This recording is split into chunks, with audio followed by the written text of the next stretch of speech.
the Indians who are residing in any other part of the globe, the non-resident Indians also.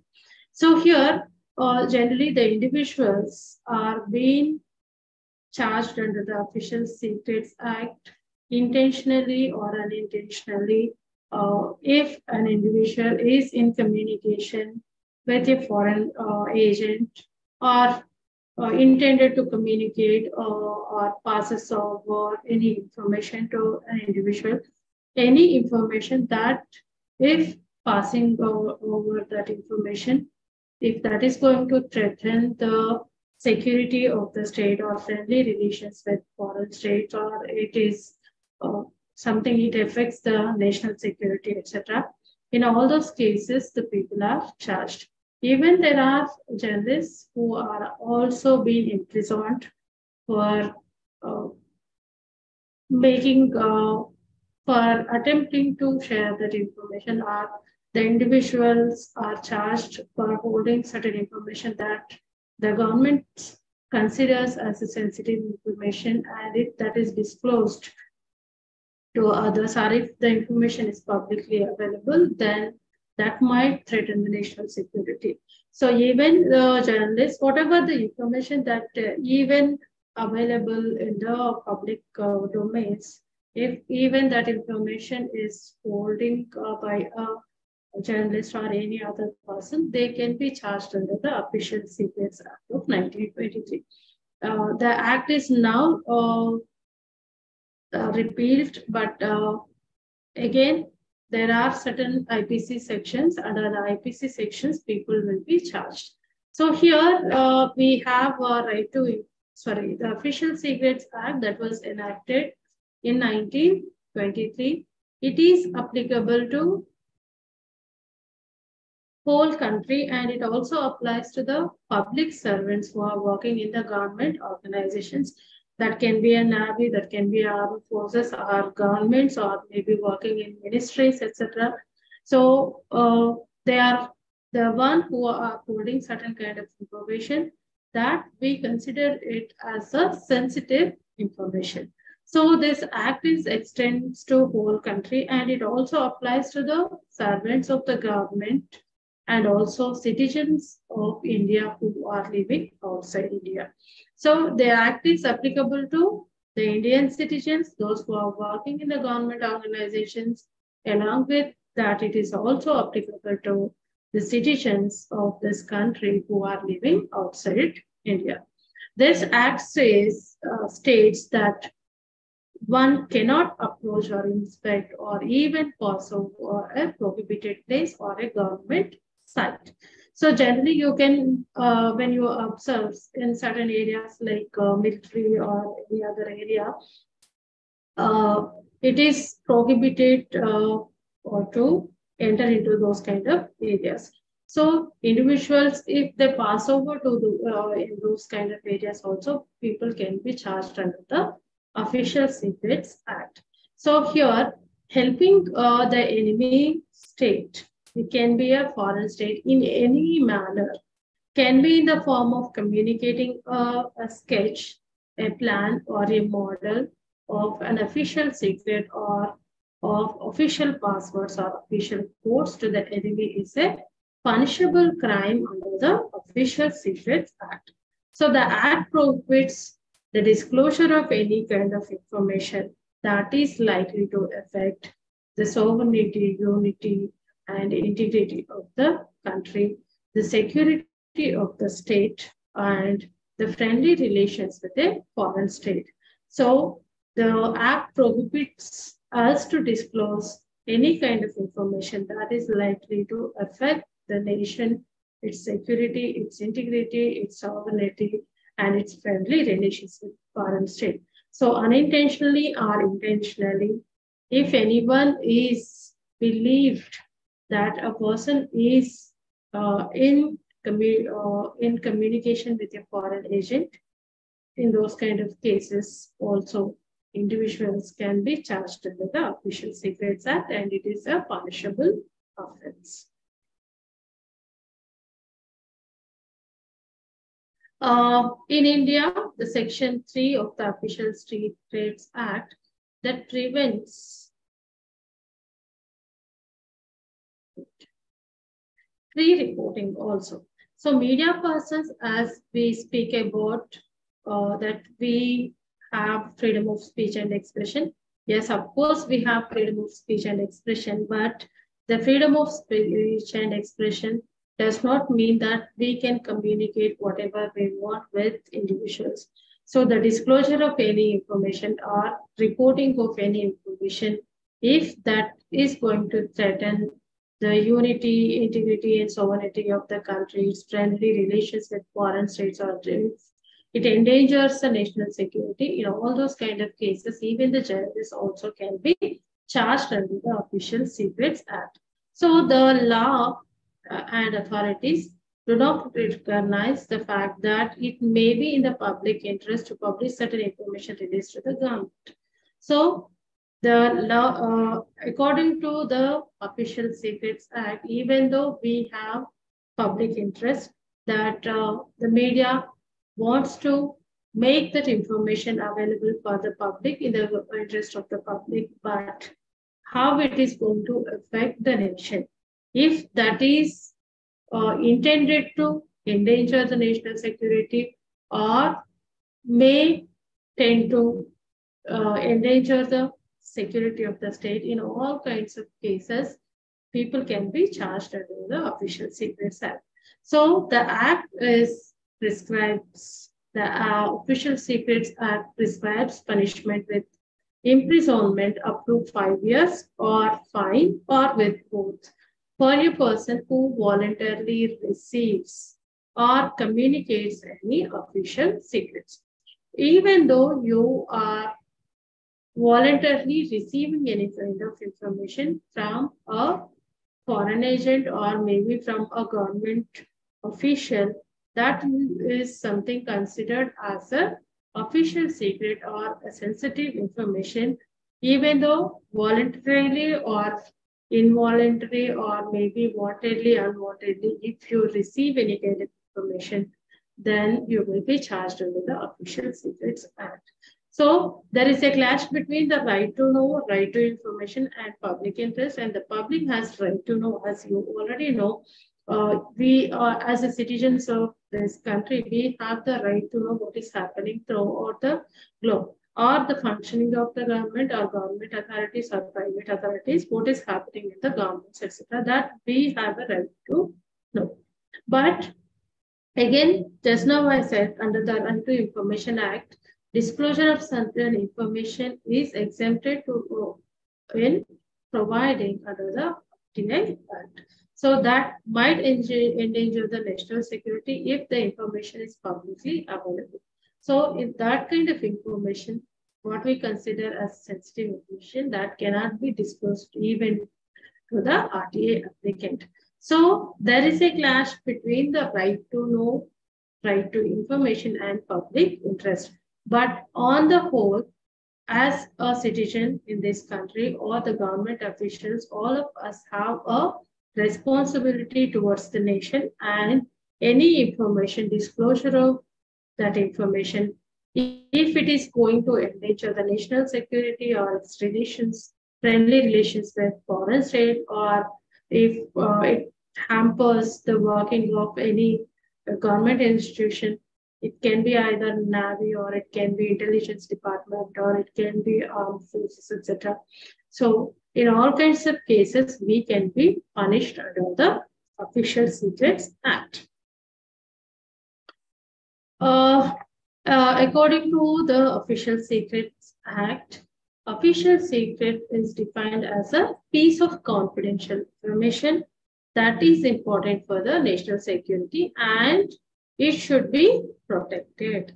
So official secret is nothing but any piece of confidential information. It can be a sketch, it can be a model, it can be a code, or it can be a password, or it can be anything, or a sketch, model, plans, whatever it may be. If that is something which is publicly available, then that might endanger the national security or its relations with foreign state.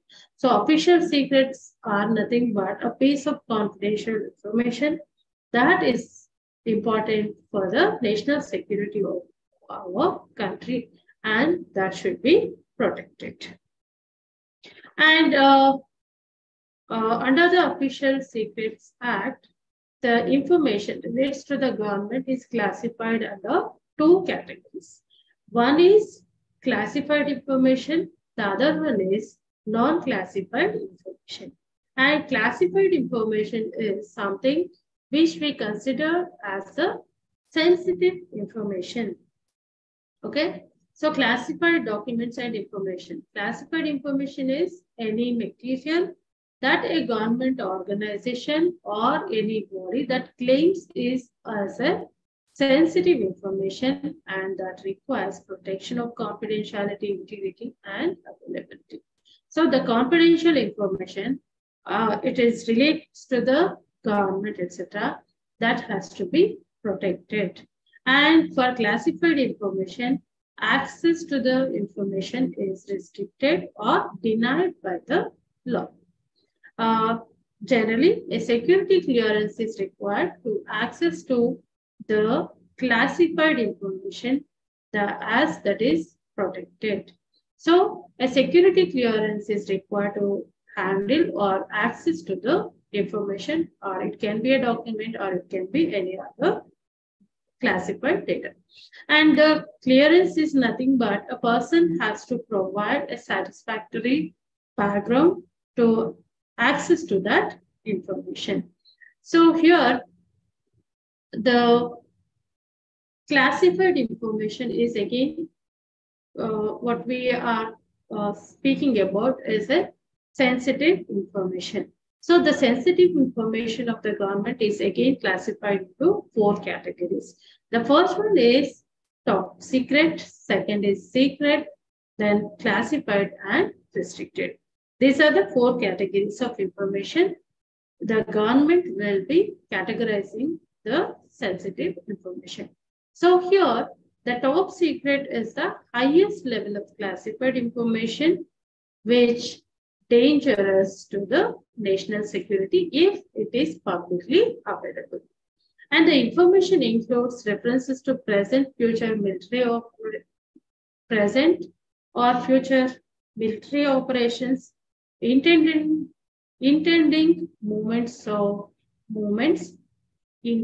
movements are disposition of armed forces, modeling of secret methods of war, matters of high international and internal political polity, codes or symbols, and reports delivered from secret-like intelligence department. And the secret information is also would cause serious damage to the national security if the information is publicly available. Then when it comes to the third category of sensitive information or classified information, that is confidential information. Confidential information would cause damage or be harmful to the national security if it is publicly available. The confidential information includes papers containing information, the unauthorized disclosure of which, while endangering the national security, it would also be harmful to the interest of the nation, any government activity or individual, or it would cause administrative embarrassment or difficulty or be of an advantage to a foreign country. Well, when it comes to the fourth category of sensitive information, classified information, that is restricted information, the information, restricted information also would cause adverse effects if the information is publicly available. It is meant only for official use and which is not to be published or communicated to a person, any person, except for the official purposes. So, The restricted information is also only meant for communicating that information from a official to the other official, and the information also should not be publicly made, or it should not be carried in any kind of publications. And sometimes the restricted information also might be available in the public domains, which might or which would also have adverse impact on the national security if it is publicly available. But some kind of information also might be available in public domains, but carrying of that information or printing of that information is again a punishable offense under the Official Secrets Act. And if you see the non-classified information which does not require, not a sensitive information that has to be protected by the government. And the information can be disclosed to the media persons, and it also can be available in the public domain of any security clearance which is required to access to that information. So non-classified information is information which does not require any special protection, and there is no need for media to take clearance from the concerned authorities to access to that classified information, and it can be published by the media organizations in their newspapers or broadcast media. And penalty for spying and punishment under the Act. So spying is nothing but communicating of any information to a foreign agent. That is punishable offense under the Official Secrets Act. So punishment under the Official Secrets Act ranges from 3 to 14 years of imprisonment. A person who is prosecuted under this act can be charged with the crime even if the action was unintentional and not to endanger the national security. So even though a person voluntarily or involuntarily or intentionally, unintentionally, if he is in communication with a foreign agent, or if he has any information, he can be, that is considered as official secret, then the person can be charged under the Official Secrets Act. Then the Act empowers the persons in positions of authority to handle the official secrets, and others who handle it in forbidden areas or outside them are punishable offenses. If a person has been in communication with or attempted to communicate with a foreign agent, whether he is within the country or outside India, that is enough to prosecute the person under the Official Secrets Act. So such warrants can be issued at any point of time by the magistrate if he feels there is an evidence that the person is maybe in communication with a foreign agent or attempts to communicate with a foreign agent, or whether a person is in India or outside India. If there is if there is a danger to the national security, if that information is being disclosed to any other person, or if the information is publicly made available by an individual. So the magistrate at any point of time can issue such warrants on the basis of evidence in front of them if there is a adequate dangers to the national security. So if a person for any purpose harmful to the safety and security of interests of the state, anyone who approaches, inspects, passes over, in the vicinity of or enters any prohibited place or makes any sketch or a plan or a model or note which is calculated to be or might be or is intended to be directly or indirectly useful to an enemy obtains any individual who obtains, collects, records or publishes or communicates to any other person any secret information or any secret official code or a password or a sketch, plan, model, article or note or any other document or information which is calculated to be or might be or is intended to be directly or indirectly useful to an enemy or which relates to a matter the disclosure of which is likely to affect the sovereignty, integrity of the country, the security of the state, or friendly relations with the foreign state. So, in all these cases, if a person intentionally or unintentionally in communication with a foreign agent or receives any information, makes a plan, a sketch, or a model, or approaches, inspects, or passes over the vicinity of a prohibited area, or he obtains, collects records, or publishes or communicates any information that would endanger the national security. In all these cases, a person can be charged under the Official Secrets Act.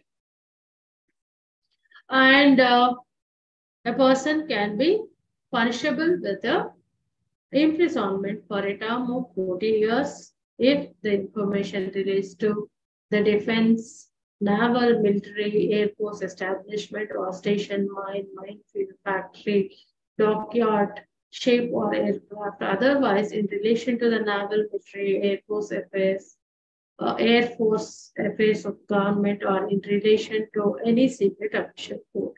So in other cases, the punishment is up to 3 years of imprisonment. And is withholding information the only issue with the Act? Another contentious issue with the law is that it's Section 5, which deals with potential breach of national security, is often misinterpreted. The section makes it a punishable offense to share information that may help an enemy state.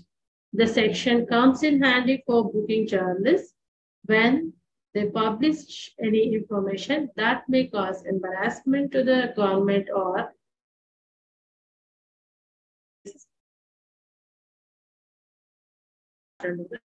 Secrets Act.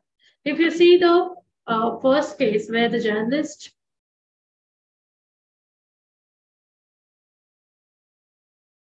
So in case 1, journalist Tarakant Vivedi alias Aleka was booked for criminal trespass under the Official Secret Act on May 17, 2011 and 11 months after he wrote an article in Midday about how sophisticated weapons bought after 26/11 attack were being stored in a room with a leaking roof at Chhatrapati Shivaji terminus in Mumbai.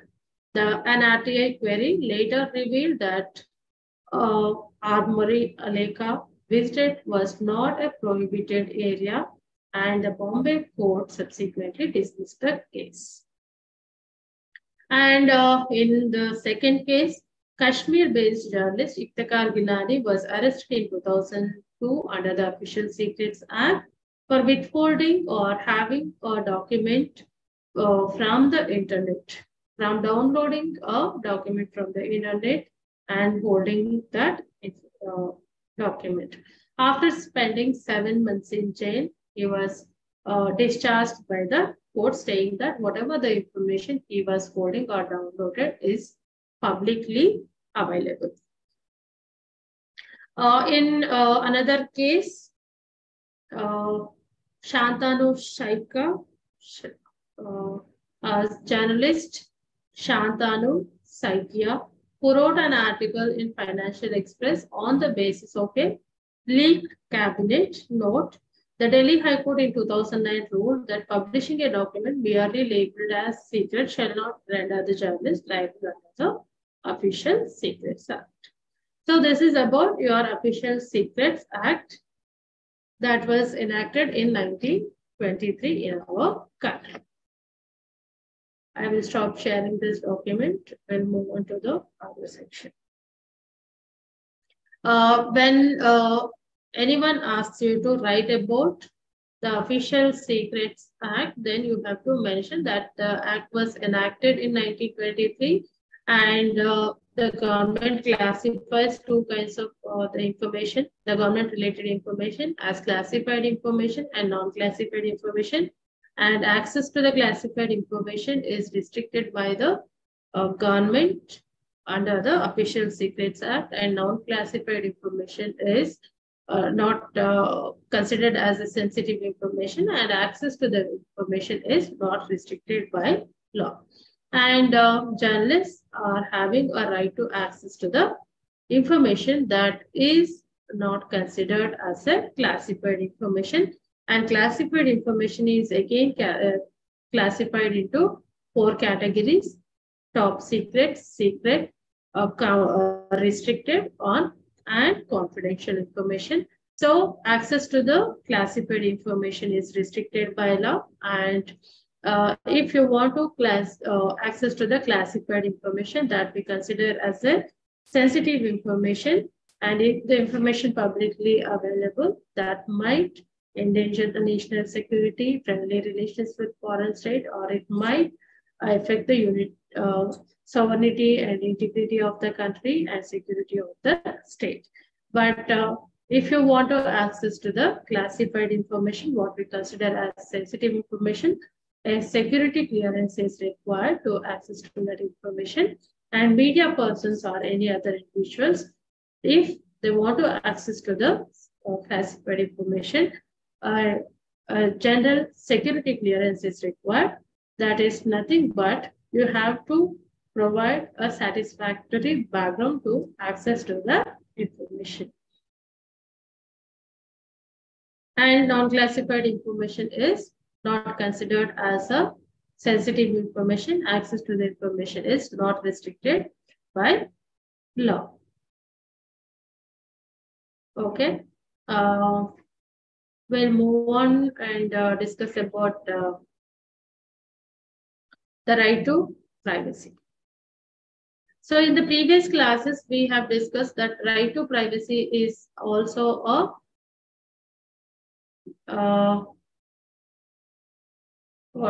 as a fundamental right in our country.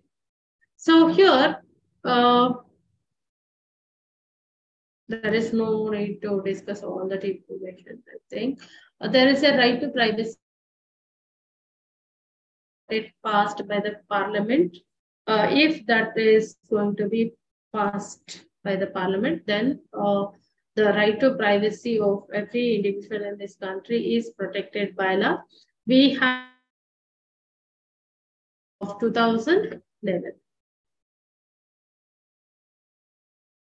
Okay. So according to the Right to Privacy Bill of 2011, the right to privacy is each and every individual's right, and even the Supreme Court of India in a case in 2017, August 24th, declared right to privacy as a fundamental right of every citizen in this country, and it has to be protected by law. And when you see what is right to privacy, every individual have the right to his privacy, confidentiality of communication made to or by him, including his personal correspondence, telephone conversations, telegraph messages, or postal, electronic mail, or any other modes of communication, and confidentiality of his honor, good name, protection from search, detention, exposure of unlawful communication between among the individuals, privacy from surveillance, confidentiality of his banking or financial transactions, medical and legal information, and protection of data related to individual. A, a basic human right of every citizen in this country, and that is also included under the UDHR, Universal Declaration of Human Rights. And nowhere as the individuals, the media does not have any right to invade the privacy of individuals in our country. And the degree of privacy, suppose I'm stop sharing this. The degree of privacy differs from one person to the other person, and a public figure may not enjoy the same kind of privacy as an individual. As again, if you see publication of any information, if a person is discharging public duties, then or a public figure or a famous personality or celebrities, etc., they may not enjoy the same kind of privacy as an individual. But the media, as just now we have discussed, that individuals have right to know. There is something called right to information, and there is something called public interest. So the public want to know what is happening in the life of an individual who is famous celebrity or a person who is considered as a public figure. So he might not have the same kind of privacy as an ordinary citizen. So what is happening in our life might not be relevant to the public, but a public person who is discharging public functions, then his life, his activities, or his conduct or character is something the public want to know what is he doing, or it is related any information they want to know. So there is a public interest involved. And the recent case, if you see under the Right to Information Act, Arvind Kejriwal, the CM of the Delhi state, he made an application under the Right to Information Act to the Gujarat University to provide the degree certificate of Prime Minister Narendra Modi. And the Gujarat University declared that it is a private information relates to the public figure, and that information cannot be disclosed under the Right to Information Act, stating that it is a privacy information. And later on, the Central Information Commission ordered for the disclosure of information relates to the degree of Prime Minister Narendra Modi to the Arvind Kejriwal is a RTA applicant. But later on, the Gujarat University approached the Gujarat High Court stating that it is a private information relates to the person and that information cannot be disclosed under the Right to Information Act, and they asked the High Court to quash the order of the Central Information Commission. Finally, the Gujarat High Court quashed the order of the Central Information Commission, which ordered for disclosure of information to the RTI applicant Arvind Kejriwal. So, which means in certain cases, the right to privacy is something, it is a inviolable right of every citizen in this country. But in the larger public interest, according to the Right to Information Act, when the larger public interest is involved, even though the private information or personal information can be disclosed to the RTA applicants. But in the Prime Minister Modi's case, the information was not disclosed to the RTA applicant, even though the information was publicly available. The information was not disclosed to Mr. Arvind Kejriwal. He is the one who made the RTA request. So the right to privacy is by law is protected, and right to privacy is considered as integral part of every citizen in this country, and it should be protected under right to life, that is Article 21 of the Indian Constitution, that is a fundamental right of every citizen in this country. And under the right to life, all the rights which an individual will have should be protected, and it is the state's responsibility to protect the rights of every citizen in the state. And when it comes to the right to privacy, as just now I said, the privacy of a public figure, when you compare with an ordinary citizen, the public figure may not enjoy the same kind of privacy right as an ordinary person. And but when you are reporting on privacy issues, etc., caution must be taken, and based on the evidence, the journalists have to report. Otherwise, a person, for damaging the reputation of his, etc., he can approach the High Court for claiming the damages, or under the claiming for the damages under the defamation law. Defamation, as we you might you might have heard about that we have two categories of defamation. One is libel and one is slander. Libel is a written form of defamation where you are carrying that information in a written form. It can be a newspaper or any other means of communication where you are making that information which is going to be publicly available.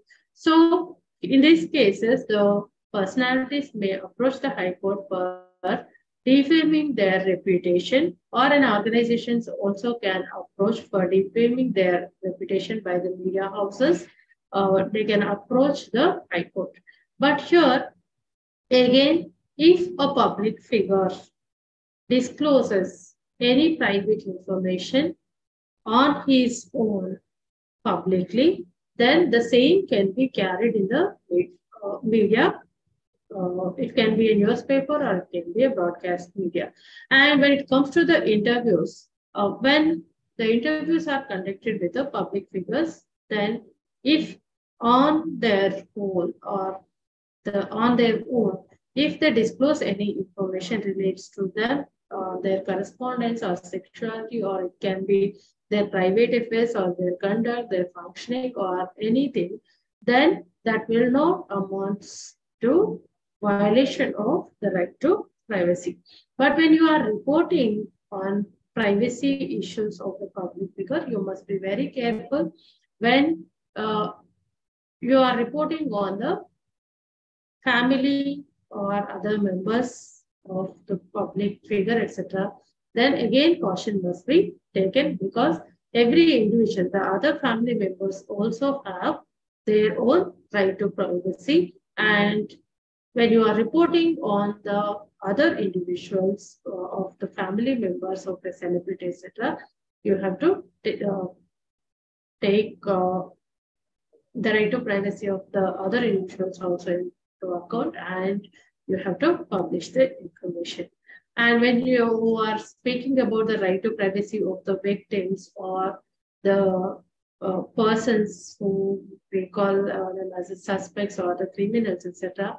So here, when women are involved, or when you are reporting rape, molestation, crime against women, child abuse, or any information that might be related, which is against the, which is related to the character of an individual woman, or maybe their working, or maybe their affairs, etc.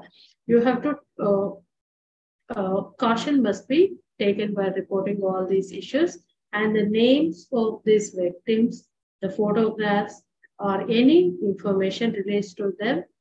If that information is publicly available, it might it might lead to the identity of these victims. Then all that kind of information you should not provide while reporting on these kind of issues. And the same way, when you are reporting on the suspects or the criminals, etc., nowhere you have to mention about the other family members or their community. You should not disclose any of their community related information, the caste, etc. And also, you must be very careful whether they are suspects or the criminals.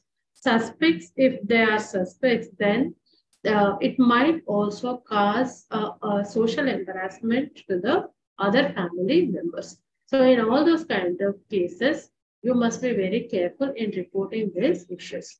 But when you are reporting even the private information, etc., if it is true, relates to the person, if it is you have any evidence or whatever you are reporting in a fair, balanced manner, then it will not amount to the invasion of right to privacy, and the same can be carried in the newspapers.